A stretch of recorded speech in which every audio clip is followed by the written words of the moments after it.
Conviction, passion, and creative collaboration helped groundbreaking surgeon Dr. Roswell Park create America's first cancer center in 1898. Under the New York State Department of Health, Park and influential friends developed a framework for today's comprehensive cancer centers, setting the pace for breakthroughs to help patients across the world.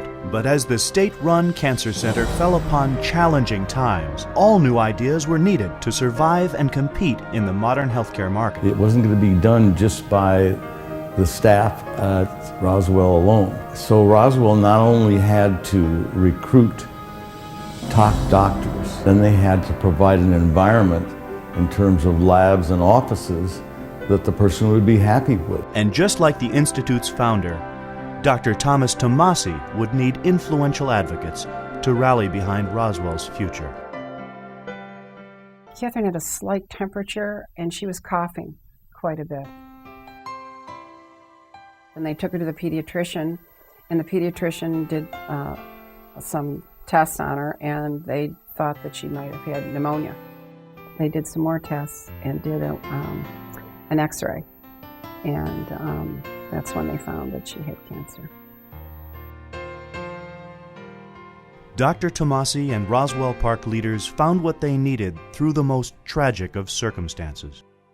After losing her 5-year-old daughter, Catherine, to cancer in 1989, Buffalonian Ann Gioia courageously channeled a mother's grief into action.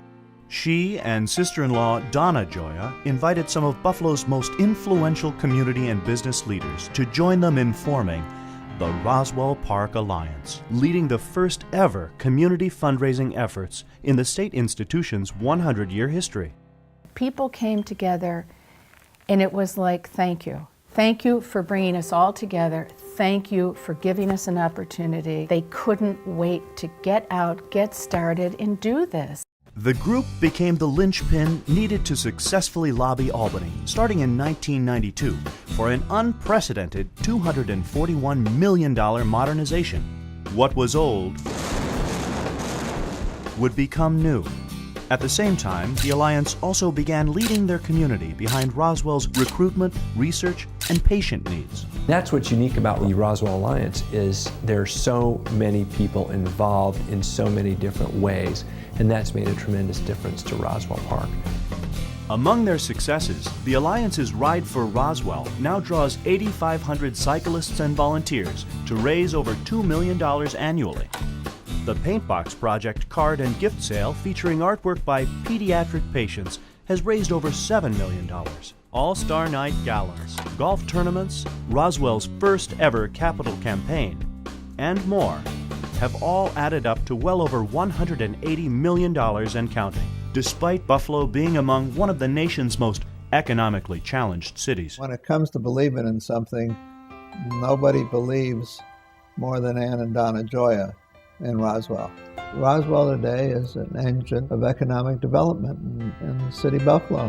I think that's wonderful. I would personally like to thank Ann and Donna for the friendship, the support, the passion, and the unerring commitment to making Roswell Park one of the best cancer centers in the world. I want to thank Ann for asking me to get involved in the Alliance, and especially Catherine for giving us the guiding light.